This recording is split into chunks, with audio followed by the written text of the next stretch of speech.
Assalamualaikum warahmatullahi wabarakatuh. Perkenalkan, nama saya Friska Amanda dari kelas 65. Video ini sebagai ujian akhir semester dari mata kuliah pengembangan organisasi dan birokrasi. Baiklah, pada kesempatan kali ini saya akan mempresentasikan 3 pokok pembahasan. Yang pertama, mengenai reformasi birokrasi. Reformasi birokrasi pada hakikatnya merupakan upaya untuk melakukan pembaharuan dan perubahan mendasar terhadap sistem penyelenggaraan pemerintahan, terutama menyangkut aspek-aspek kelembagaan atau organisasi, ketata laksanaan atau bisnis proses, dan sumber daya manusia aparatur. Terdapat beberapa penyakit birokrasi yang menyebabkan kegagalan dari birokrasi itu sendiri, yaitu yang pertama, paternalistik, yang kedua, pembengkakan anggaran. Yang ketiga, prosedur yang berlebihan akan mengakibatkan pelayanan yang berbelit-belit. Yang keempat, pembengkakan birokrasi. Yang kelima, fragmentasi birokrasi. Melihat kondisi birokrasi Indonesia, maka perlu reformasi birokrasi. Dan ini berarti bangsa Indonesia harus memiliki konsensus untuk mencapai birokrasi Indonesia yang baik, yang berorientasi pada yang pertama, melepaskan diri dari political authority kepada political commitment.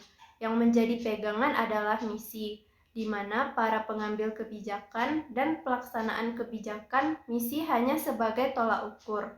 Yang kedua, proses dan keteraturan sektoral atau order and struktur.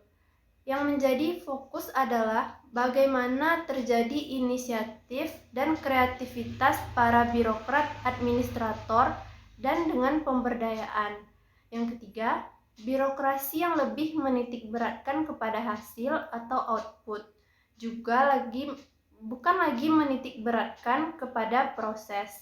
Yang keempat, pengurangan ruang lingkup pemerintah, beralihnya government to governance.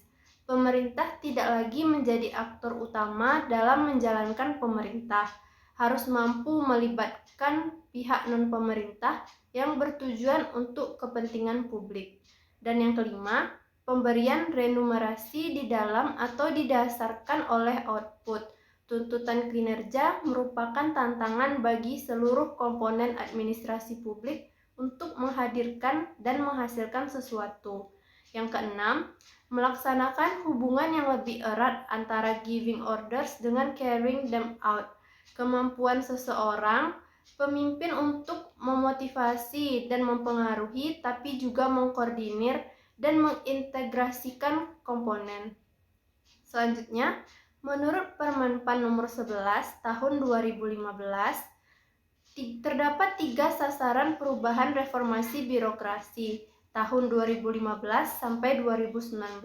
Yang pertama, birokrasi yang bersih dan akuntabel. Yang kedua, birokrasi yang efektif dan efisien. Yang ketiga, birokrasi dengan pelayanan publik yang berkualitas.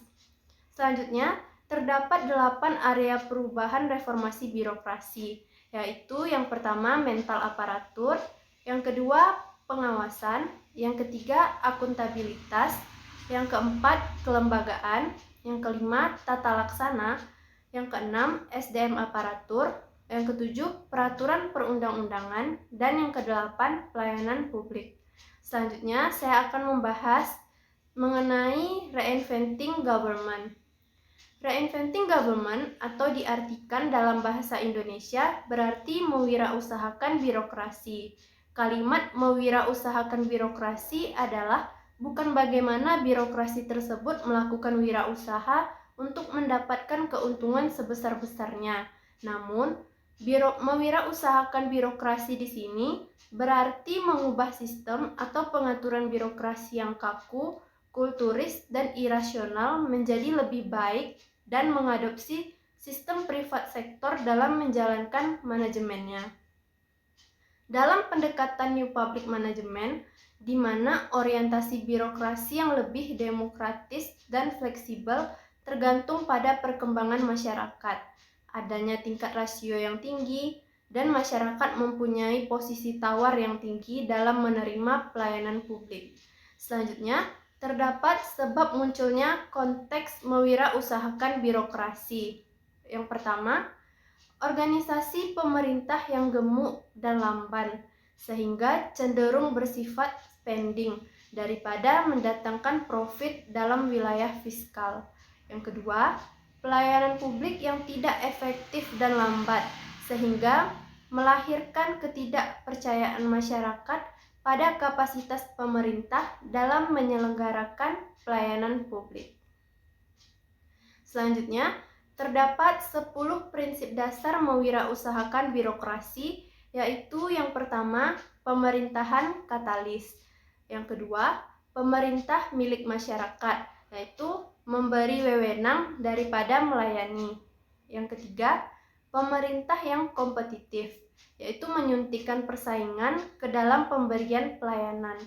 Yang keempat, pemerintah yang digerakkan oleh misi, maksudnya mengubah organisasi yang digerakkan oleh peraturan. Yang kelima, pemerintahan yang berorientasi hasil. Yang keenam, pemerintahan berorientasi pada pelanggan, maksudnya memenuhi kebutuhan pelanggan bukan birokrasi. Yang ketujuh, pemerintah wirausaha, maksudnya menghasilkan daripada membelanjakan.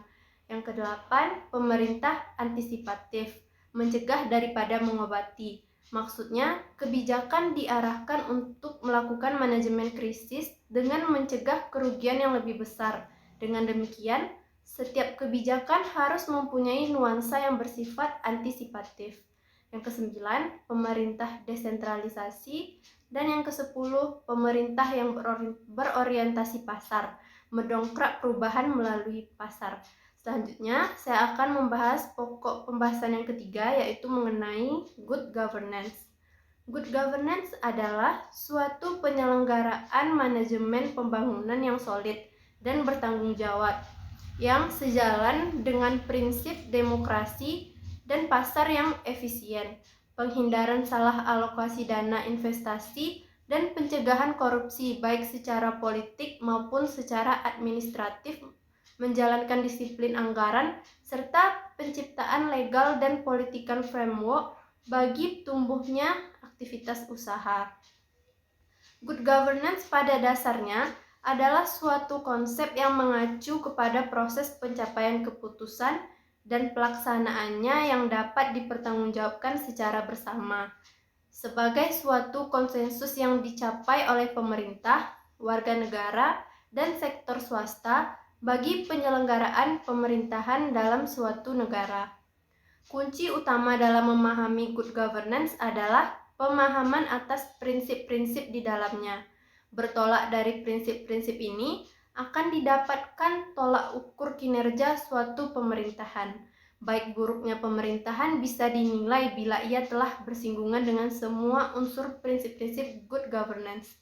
Menyadari pentingnya masalah ini, terdapat 9 prinsip good governance, yaitu yang pertama, partisipasi masyarakat. Yang kedua, tegaknya supremasi hukum atau rule of law. Yang ketiga, transparansi. Yang keempat, peduli pada stakeholder atau dunia usaha, lembaga-lembaga, dan seluruh proses pemerintahan harus berusaha melayani semua pihak yang berkepentingan. Yang kelima, berorientasi pada konsensus. Yang keenam, kesetaraan. Yang ketujuh, efektivitas dan efisiensi. Yang kedelapan, akuntabilitas. Dan yang kesembilan, visi strategi.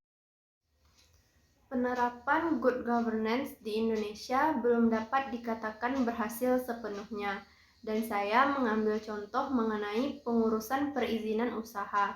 Di Indonesia, untuk pengurusan izin usaha masih dapat dikatakan belum berjalan dengan baik, efektif, dan efisien. Hal inilah yang membuat sebagian pelaku usaha atau bisnis tidak melakukan pengurusan izin usahanya. Hal ini jelas merugikan negara, karena bagi para pelaku usaha yang tidak mengurus izin usaha, maka mereka tidak membayar pajak. Sedangkan pajak merupakan salah satu pendapatan negara dan cara untuk menstabilkan ekonomi negara.